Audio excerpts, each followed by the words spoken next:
Sir 'మహా' ఎన్నికల పైన పవర్ స్టార్ పవన్ కళ్యాణ్ గారి ప్రభావం కూడా ఉంది అని అంటున్నారు. ఎందుకంటే ఆయన ఇండియా తరపు నుంచి ప్రచారం చేశారు. ఆయన ప్రచారం చేసిన ప్రాంతాల్లో బీజేపీ హవా కూడా కంటిన్యూ చేస్తుంది. సో, ఆయన ప్రభావం ఎంతవరకు ఉంది సార్? మీరేం చెప్తారు? అంటే తెలుగు ఓటర్ల ప్రభావం ఉన్న ప్రాంతాల్లో పవన్ కళ్యాణ్ని వాడారు.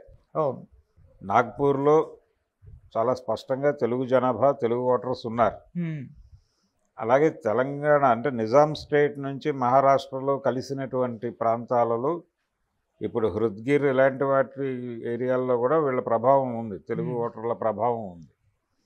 అందుకని ఈ ప్రాంతాలన్నిట్లోనూ పవన్ కళ్యాణ్ని తిప్పారు, బాగానే తిప్పారు, కొంత నడిచింది. అయితే పవన్ కళ్యాణ్ ప్రభావం మాత్రమే అని చెప్పలేము.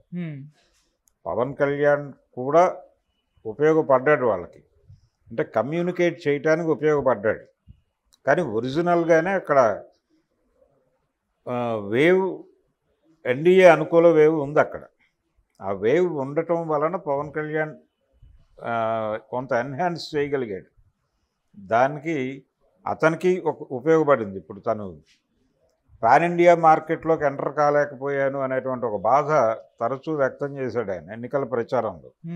ఏది ఏపీ అసెంబ్లీ ఎలక్షన్ సందర్భంగా నాకంటే పెద్ద హీరోలు ఉన్నారు, ఎన్టీఆర్, ప్రభాసు, తర్వాత అల్లు అర్జున్, రామ్ చరణ్ అనేవాడు ఆయన. అంటే వాళ్ళందరూ కూడా పాన్ ఇండియా మార్కెట్లో అద్భుతమైన విజయాలు సాధించారనేది ఆయన ఇంటెన్షన్. ఇప్పుడు మహారాష్ట్ర ఎన్నికలు, తెలుగు రాజకీయాల నేపథ్యంలో చూస్తే మహారాష్ట్ర గెలుపులో పవన్ కళ్యాణ్ షేర్ ఉంది అనటంలో ఈయన పాన్ ఇండియా పొలిటీషియన్గా మారినటువంటి పరిస్థితి కనిపిస్తుంది. ఓకే.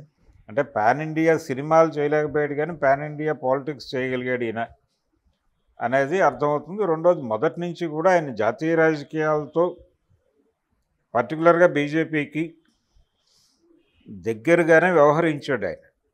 ఆయన పార్టీ పెట్టిన తర్వాత మొదటిసారి ఆయన మీట్ అయినటువంటి జాతీయ నాయకుడు కూడా మోడీ గారే. ఆ తర్వాత ఆయన మొదటి అసెంబ్లీ ఎలక్షన్స్ ఏపీ 2014లో ఆయన బీజేపీకి కొమ్ము కాశాడు. 19 ఎలక్షన్స్లో కొంచెం లెఫ్ట్కి తిరిగాడు కానీ మళ్ళీ రైట్కే వచ్చాడు. ఓకే. ఆ లెఫ్ట్కి తిరిగినప్పుడు కూడా ఆయన రైట్ అభిప్రాయాలు ఏమీ మార్చుకోవాలి, యాజ్ ఇట్ ఈజ్గానే ఉన్నాడు. ఏమీ పెద్ద తేడాలు ఏం లేవు ఆయనలో. ఆయన బేసికల్గానే రైట్ మనిషి.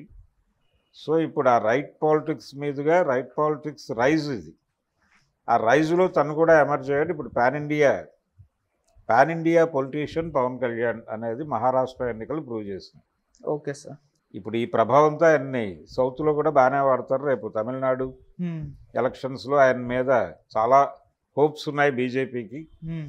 దీంతోపాటు తెలుగువారి ప్రభావం ఉన్నటువంటి ప్రతి రాష్ట్ర ఎన్నికలలోనూ పవన్ కళ్యాణ్ని వాడేటువంటి అవకాశం అయితే బలంగా కనిపిస్తోంది. చూడాలి ఏం జరుగుతుంది అనేది. జాతీయ స్థాయిలో ఒక గుర్తింపు అయితే దొరికింది అతనికి. Okay sir. Thank you so much sir.